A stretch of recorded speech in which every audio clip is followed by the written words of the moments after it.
well over a decade, with amazing Wall Street talent.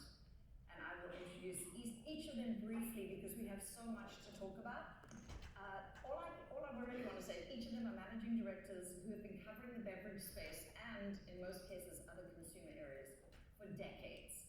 And great field work. Robert is always walking stores, meeting industry experts, immersing himself in the field. Bonnie is famous for her C-store survey and having come out of being a tobacco analyst initially, and now covers so many different sectors, so many industries. And of course, Carlos Laboy is Mr. Latin America, Mr. Global beer, wine, spirits, and maybe not spirits. Yes, spirits? No. Soft drinks, beer and soft drinks. None of these analysts are afraid to say what's really on their mind. So we're going to get into it now. Again, just to clarify, Robert is at Evercore, Bonnie's at Goldman Sachs, and Carlos is at HSBC. So old friends with a lot of knowledge, and I hope you'll have some fun. So we had a bit of a debate as to whether to kick off with this, but I did want each of them to talk about what they think the impact of tariffs is going to have on the beverage sector. And we've actually had some companies report earnings already and give some guidance. There is some thinking that people should just lower the base expectations for earnings now in advance. So just ask each of you to comment, starting with Robert, because I know it's his favorite question, on what you think, how this plays out. There are two layers to it, I think. One is the cost of goods, but the other is also the consumer impact if we do indeed get higher prices, which looks to be a risk. Well, look, I thank you, Ryan, and thank you, Danny, for inviting us. It's really a privilege to be here, and it's also extremely humbling because most of you know a lot more, at least than I do, given your positions in the industry.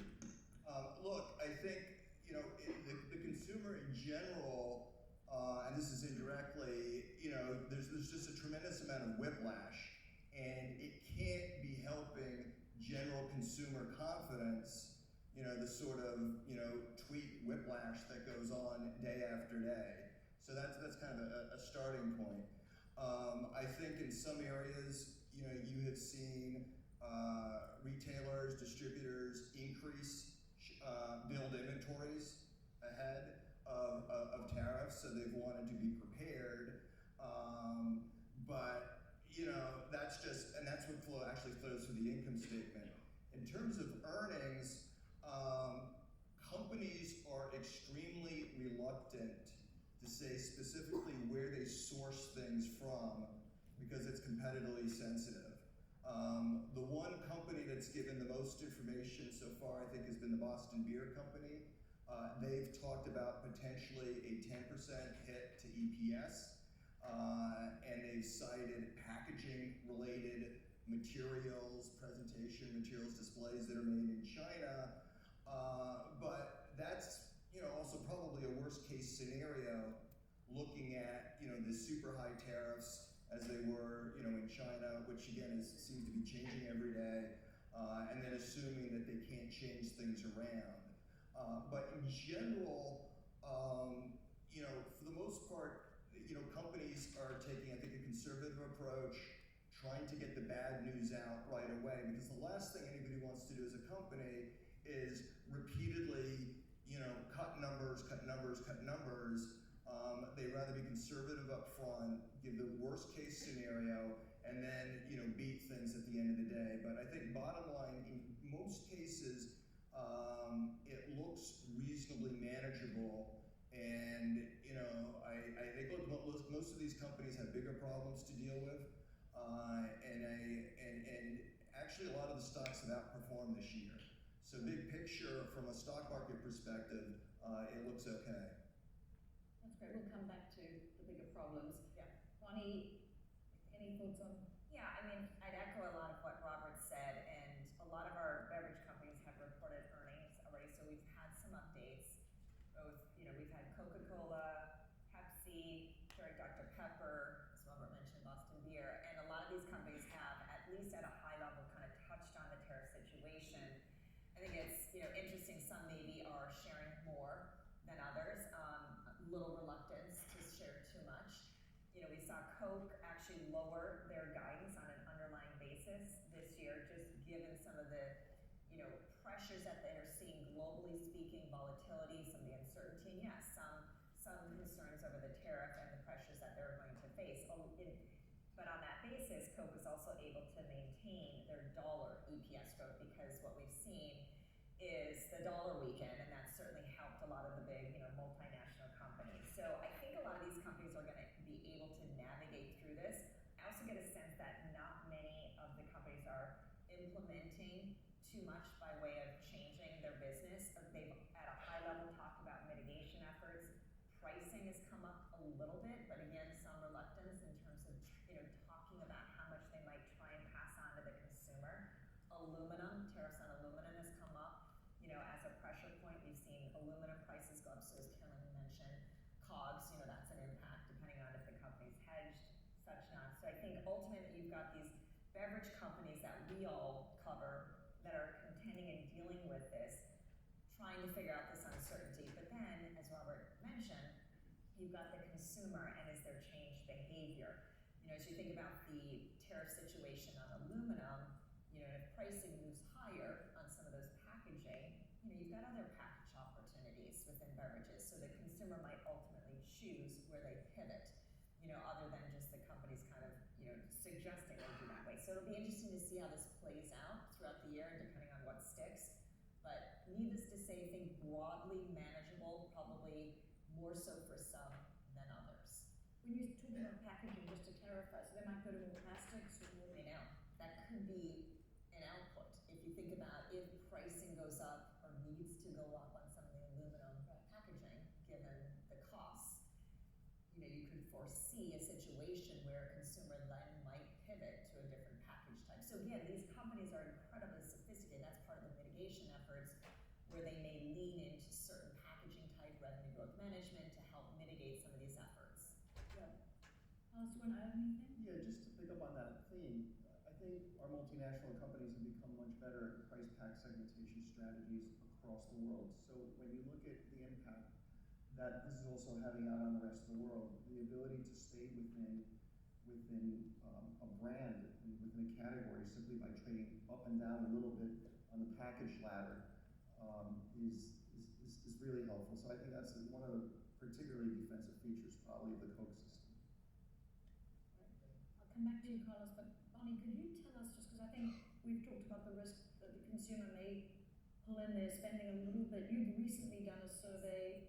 It sort of predates us having any real impact in the market, so at this point it's more anxiety than actual change. But what were you hearing from that survey? And whether it's, so I do this convenience store survey, so I talk to a lot of the retail category managers in the convenience store channel, sometimes wholesalers, etc. So they've got a decent pulse check on that channel, and there's no question that we're hearing increasingly in these surveys that we typically conduct quarterly that pressures on the consumer are increasing. I mean, if you think about inflation, it's not just, it's also the cumulative inflation that I think is weighing on that consumer. We also at Goldman Sachs do a lot of work on, for a whole, the consumer and the discretionary cash flows that we foresee in 2025 and beyond, and we continue to bring that figure down because of all the different puts and takes for the consumer. Again, a lot of it has had to do with cumulative inflation.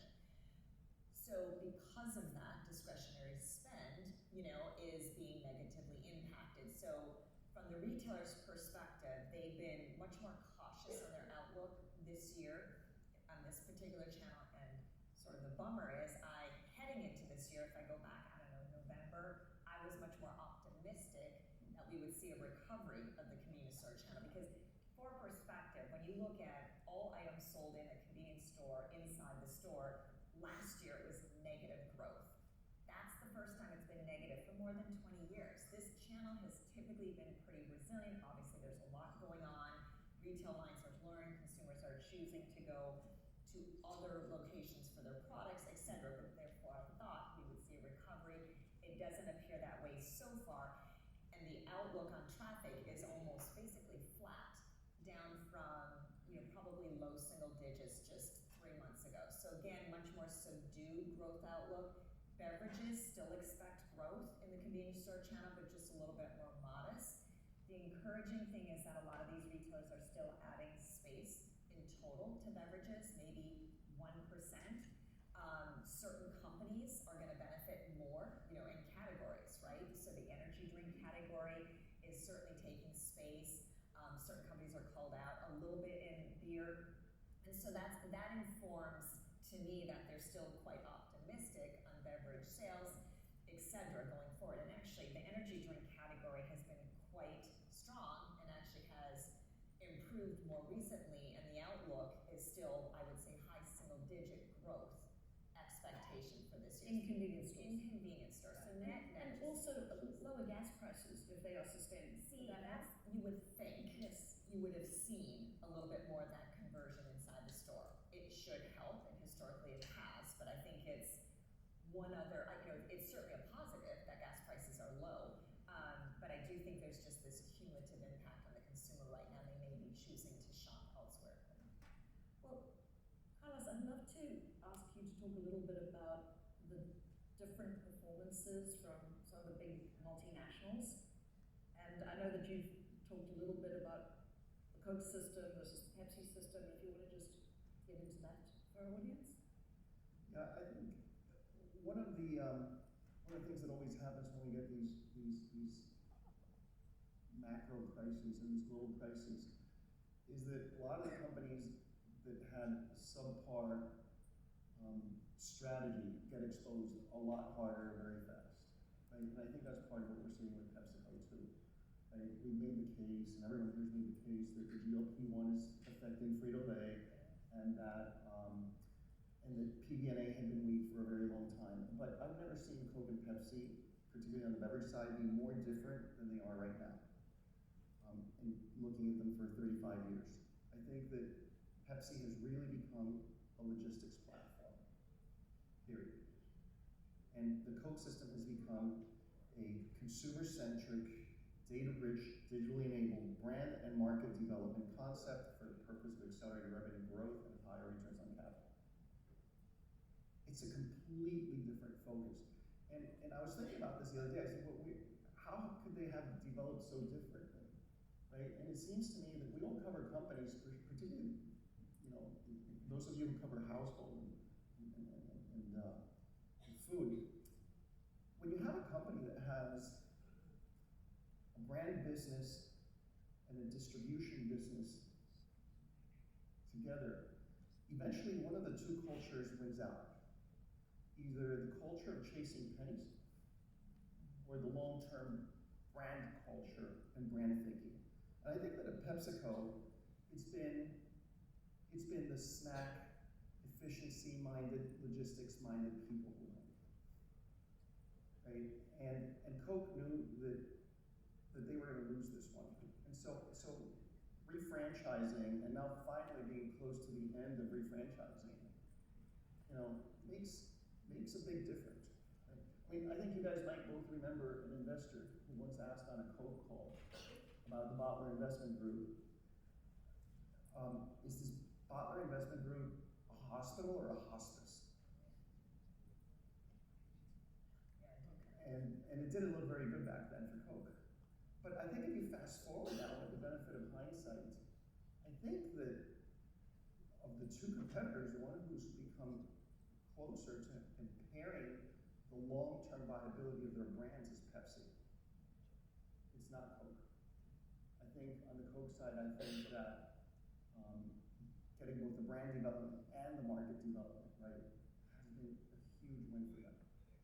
Just to clarify for anyone who doesn't know, Pepsi a while back bought back all their US bottling assets and brought them in-house, and that's a very low margin, high volume, complex business. Coke bought back its bottlers, fixed them in the hospital, and then refranchised them. And that was a very painful decade of doing that. You plumb your return on capital when you first buy back an ailing bottler, and then you got to fix it and put money in. But I guess what you're saying, Carlos, your view is that payback is coming now for shareholders now. Right, but I don't think they really fixed the bottlers. I think that what they fixed was their franchise doctrine. The philosophy of what each side is supposed to do and allowed to keep looking out over the long term. That's really what they fixed, because, and at the end of the day, you see it's in the numbers. Bottlers vote with they show their confidence in the brands with their wallets. And CapEx globally is probably at an all-time high right now. And bottler after bottler that we speak to are investing more and more behind the brands. And when you speak to independent bottlers in the US, they're not on the same boat. Great. Well, while we're on that topic, and then I'm going to go to Robert, but Keurig Dr. Pepper, KDP, has done an amazing job in the carbonated soft drink business. And would each of you like to just comment on how you think that's possible when you're at number 3? They got to number 2 in CSDs, if only for a moment. I don't know if they've sustained number 2. Well, I mean, look, the Dr. Pepper brand is a phenomenal brand. There's nothing like it, right? I mean, you have Coke and Pepsi, you have Dr. Pepper, and that's kind of it, right? So I think that's part of it, and they've done a phenomenal job with innovation on it, with limited time offerings, different flavors. They've tied it into college sports, and they, unlike some of their competitors, were never embarrassed by the brand. And I think part of the problem with Pepsi is that at one time, senior management was kind of a little bit embarrassed about it. It wasn't the image that she wanted to project to the world. No names. Whereas Dr. Pepper has embraced college football, has embraced the Dr. Pepper brand, and it's a unique brand, and it's consistently improved distribution, and brought and increased household penetration as well. And it's been one of the driving forces of the industry. And I think one of the greatest surprises that I've had, kind of looking back, at the numbers for the last 2 years, is, 10 years ago, it was, I think, generally viewed that CSDs were going to be falling 4 to 5% a year. Fact of the matter is, in scanner data, last year they were up 30 basis points. Year to date, they're up, 1.2%. Nobody would have thought that 5-10 years ago. You would have been shocked. Are you talking volume or share of Yeah, market? I'm talking about volume. I'm talking about volume and the scanner data. That's mind-blowing to me. And I think, we can talk about the different reasons, but one of the main reasons has been the success of Dr. Pepper. And Coke Zero? Yep. Coke Zero has been massively successful. Anything you want to add to? In the energy drink category. And think about the total beverage portfolio for. Well, are CSDs, is energy included in the CSD data? I think we're talking CSDs I'm talking excluding it, and I'm talking just Coke, Pepsi, and Dr. Pepper. Not all the wonderful modern sodas, which are fantastic, and I love them. But just traditional CSDs are actually flat to slightly growing, which for me is mind-boggling. It is, because the death knell has been tolling for years. It was all over, and it came with great pricing. So so much is happening that seems counterintuitive, I think, in our world today. There were some other surprises you wanted to talk about. Well, that was kind of, if you look at this year, the way it's developing, it really is kind of crazy, right? Beer last year was down 2, now it's down 4. Spirits last year was down 1, now it's down 2 or 3. So kind of the bad news. The good news is you've got energy drinks accelerating, CSDs accelerating, coconut water, as we heard today from Vita Coco, accelerating. Really strong. And what's also amazing with all that is that coconut water and CSDs both over-index to the Hispanic consumer, who's not supposed to be spending any money. So it's, as an analyst, it's incredibly humbling to try to make sense of all this data that in many ways it's really hard to get your hands around. Robert, I think as a human being right now, it's incredibly humbling to try and make sense of everything that's going on. It's crazy, yeah. Yeah, we're all on our toes, that is for sure. Any surprises, Bonnie, if you think about how long we've looked at this industry? I know. I would say, to be honest, picking up on what you were talking about, which is seeing the dispersion between Coke and Pepsi's performance, to be honest.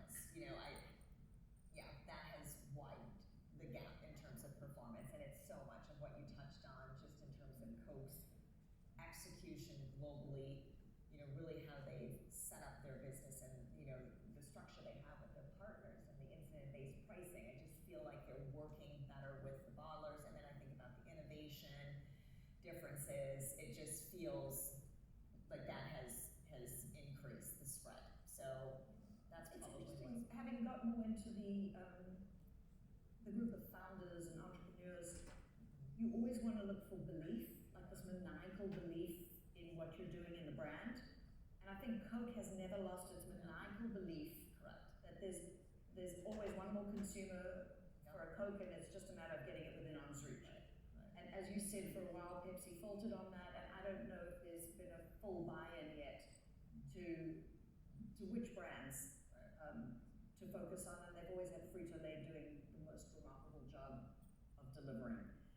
GLP-1s, I'd like to just bring that into the discussion, because I think, we're trying to figure out if some of the softness in snacks at Pepsi, for example, is to do with GLP-1s or other things.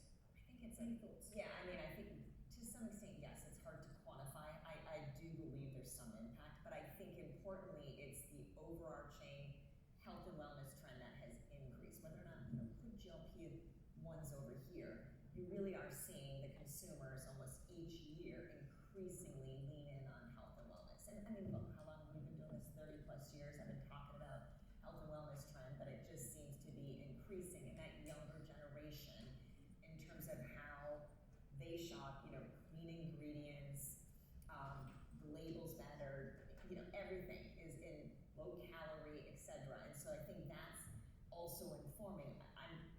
My view, because I'm still buy rated on Pepsi, I don't think it's the end of snacking per se, but I think it's going to change and it's going to evolve.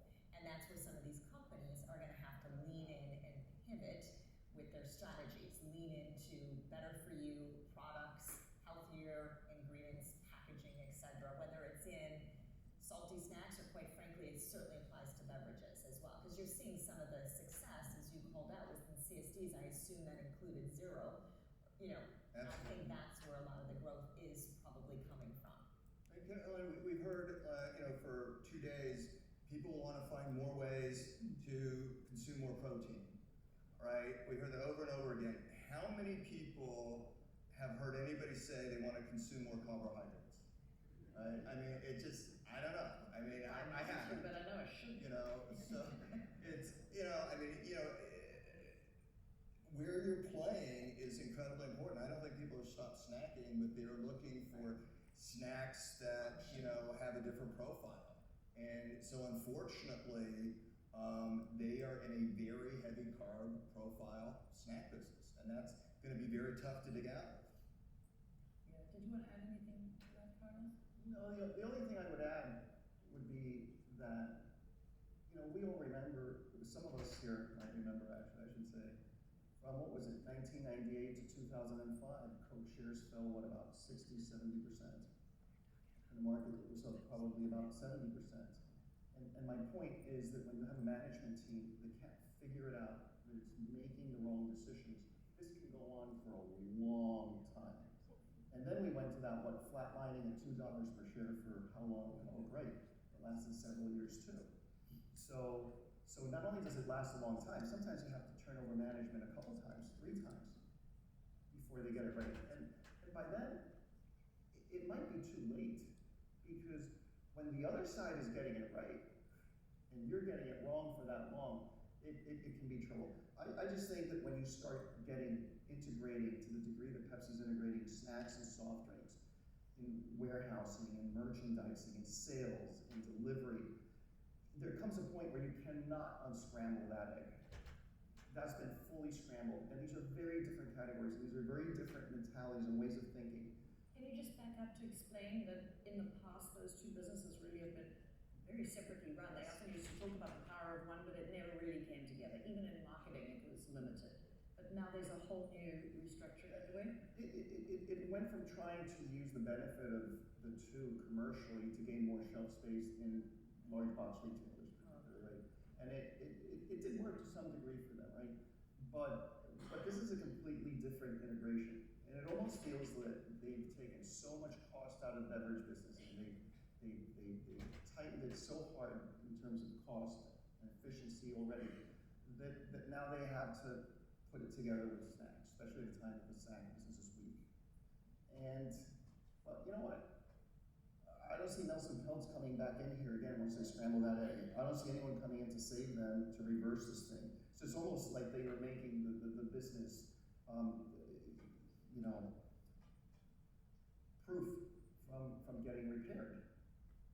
They pushed on pricing too. I mean, and if we're talking Frito-Lay, so that's a consideration, which, thinking about what we were talking about earlier, pricing, what some of these companies are going to be doing and how much they're going to be putting into the market. I think there's still going to be some pricing, but increasingly they're going to have to be more mindful of price gaps, as well as the consumer, the health of the consumer and how much they can absorb.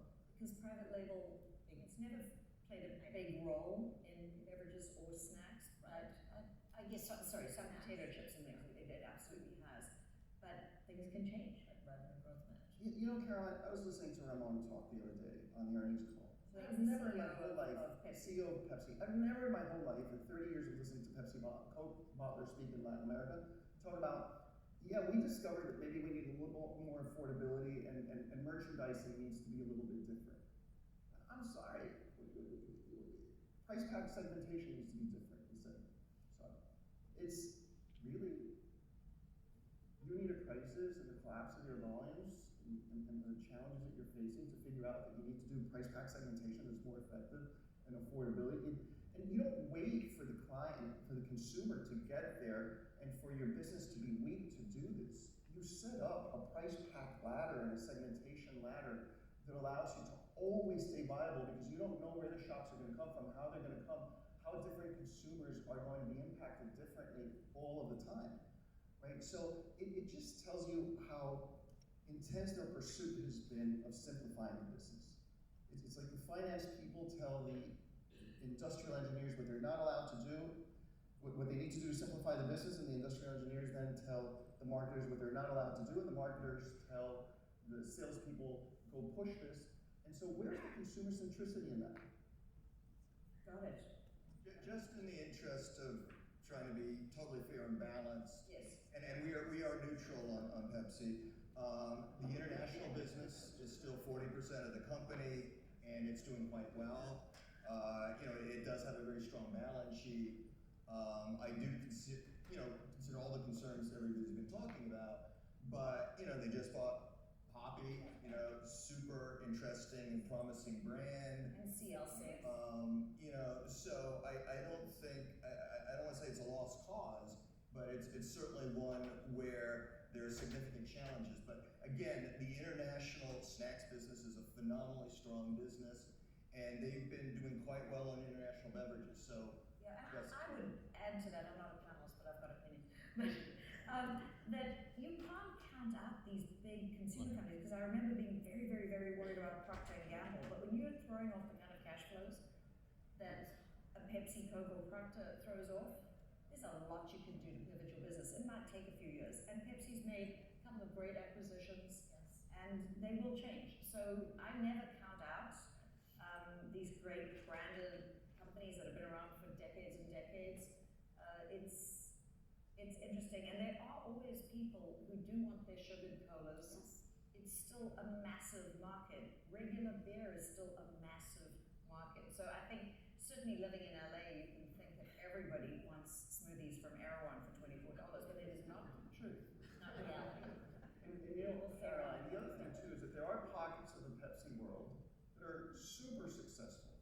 And you look at those and you've got to wonder, are those pockets of the world going to step up and show them the way forward and some of these values and principles and areas of focus that they need to be focused on? You look at India, and you look at the growth that they're having in India, and you look at Varun Beverages and the tear that they're on. I think they just reported today as well, and numbers were in line with what they were expecting. But the millions of points of sale that they still need to open, and the growth curve that they have in India. Yeah.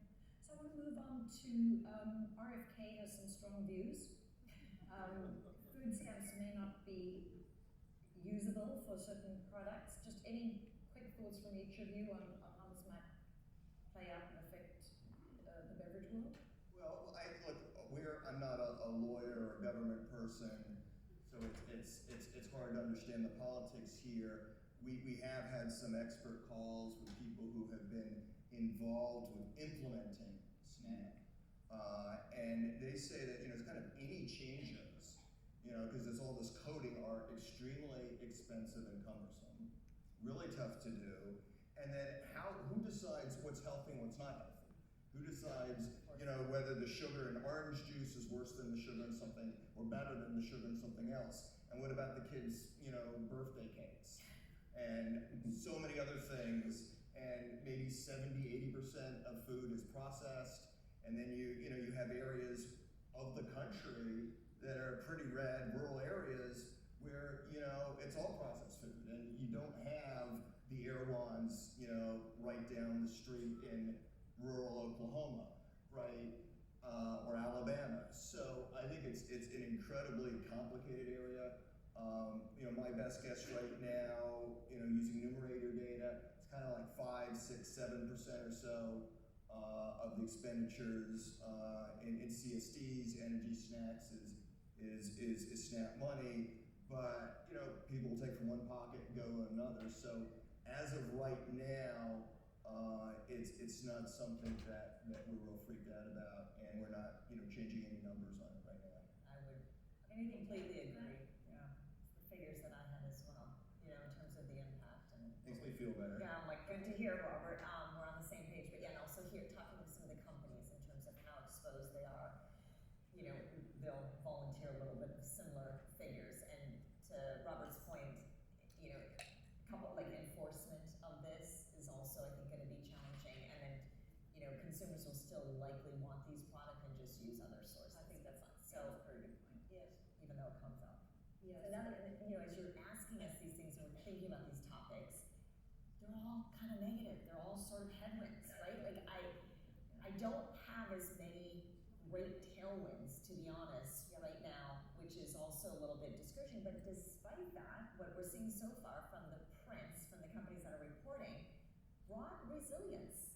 I think it's very early days, though. I don't think it's had any impacts yet. It's early. Cost of goods potentially going up, but there are lots of workarounds that people can use to mitigate cost pressures and so on. Off the cliff. I think the consumer might be the biggest risk, like how the consumer ends up feeling. Well, what we haven't really got to is alcohol, except Robert pointing out that trends have been very negative. I'm honored to be on the board of Athletic Brewing, and it's been really fun to see what used to be thought of as an oxymoron, non-alcoholic beer, but it seems to have hit a moment.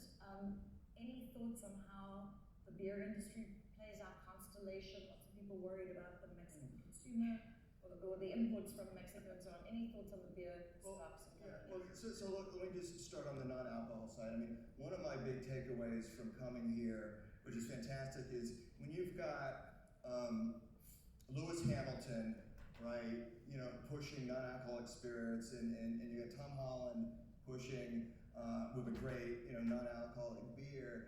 I mean, you're giving permission, so to speak. It's making non-alcoholic products cool, which is a game changer in my view. Tom Holland, Lewis Hamilton.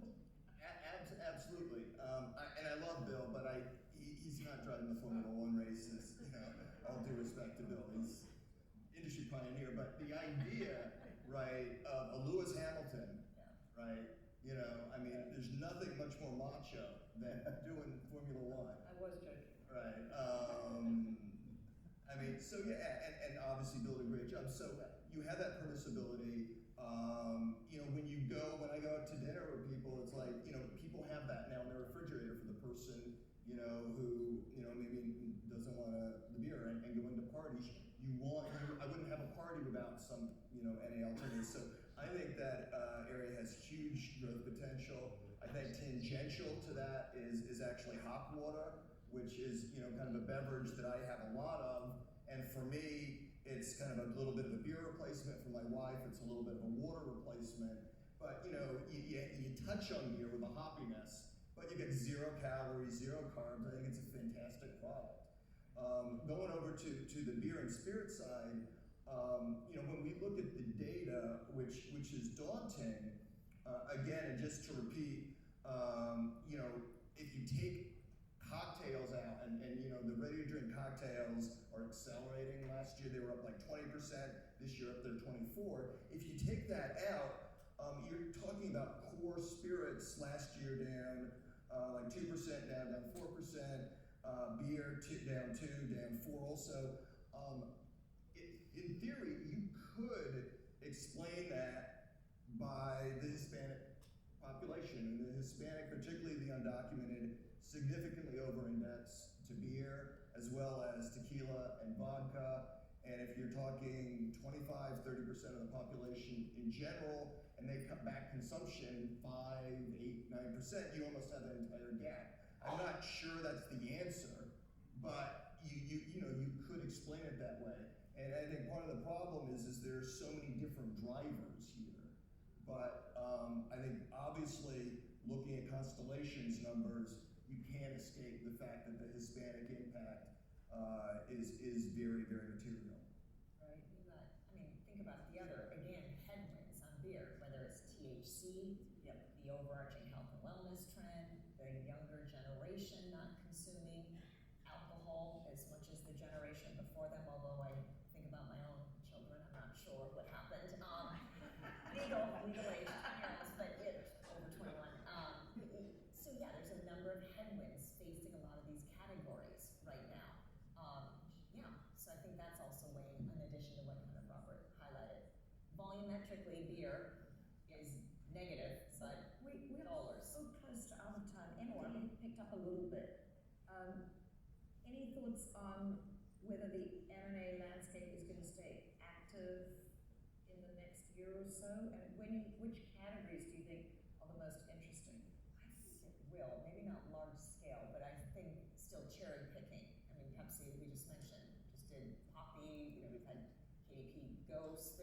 I think, yes, you'll still see these large companies look for pockets within their portfolio where they can add, looking for growth, frankly. Yeah, I almost feel they have to, because I mean, the big guys have found it so hard to innovate successfully. A lot of it could just be the distribution. You know, maybe not full-blown acquisitions, taking stakes, distributing. You know, Coke right now is doing a lot in alcohol. You know, working with other non-alc companies. Yeah, so Partnerships. So yes, how do they structure those deals generally? they vary. And they don't give a lot of details. But you know, you think about lines blurring within beverages, whether that's a non-alc beverage company. You know, total beverage portfolio. So I think you're going to continue to see that as well. And Carlos, outside the US, are there more total beverage companies than there are here, where it's always been alcohol and soft drink separate? Absolutely, and I think in Latin America, for example, the Coca-Cola company opened a red truck to all the Latin American bottlers. And they're putting spirits, and they're putting beer, and they're putting wine, and they're putting local spirits as well, not just international, global spirit. And what I find most interesting in Latin America is the granular insight with which they're managing their distribution with tremendous insight by point of sale, by brand, by package, price elasticity of brand by brand and package per store in a few million stores. That allows you to take on the complexity of more spirits and alcoholic beverages in Latin America in a way that we can't do here in the United States or in a lot of other markets, because you don't have that granularity of execution by point of sale. And why don't we have it here?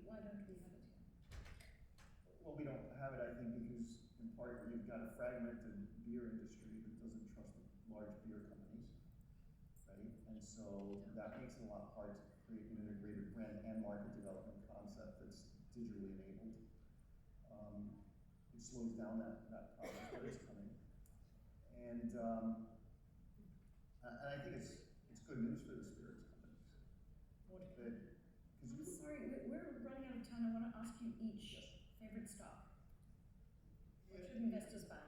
You know, I don't know if I want to say it's my favorite stock, but the surprise stock that, you know, I think has been a phenomenon, and we kind of put out a report today. So it says, is this the best growth story in beverages, question mark, because we don't want to be as arrogant to say it is. But I mean, Vita Coco has kind of blown me away in terms of how well they've done.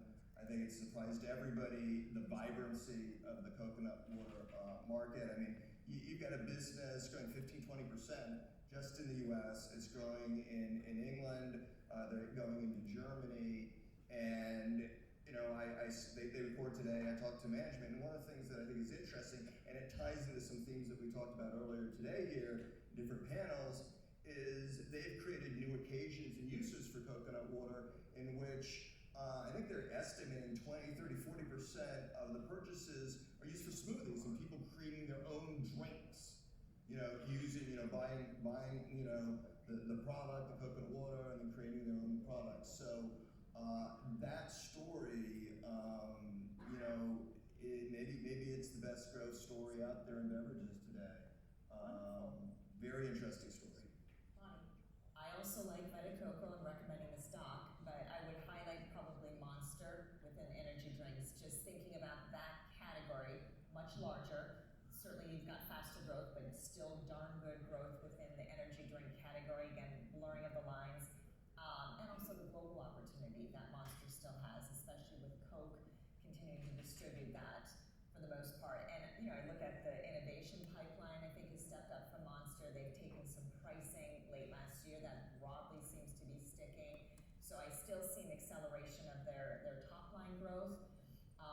Margins, maybe not a lot of upside given the environment and everything we talked about, but still hanging in there. And so you're looking at a business that's probably going to grow high single digit top line, and I would say, fingers crossed, low double digit EPS growth. And in this market and for broad staples businesses, that's quite attractive again at scale. So that is still one of our favorite ideas. That is phenomenal growth in this environment. Our last one. We like Monster too, but I want to focus on one of the points you made, which was there are those Coke trucks, and there's a massive upgrade happening in the distribution capability of the Coke system globally. And I think it's still going through the very early phases. And that's going to be an impetus for Monster outside of the U.S. that they didn't really have in the U.S. when they got the U.S. going. So they've got a lot of growth ahead. So I like that one too. Well, thank you to our extraordinary panelists. Thank you to Danny Stepper and the foundations for inviting us. Thank you to Michael Bellis for inviting me all the years before. And before we go to the next part of our program, take a moment to thank us brands for making this networking break extra tasty. Grab a snack, make a connection. Don't be afraid to mix a little cheddar with your chatter. And we'll see you back soon.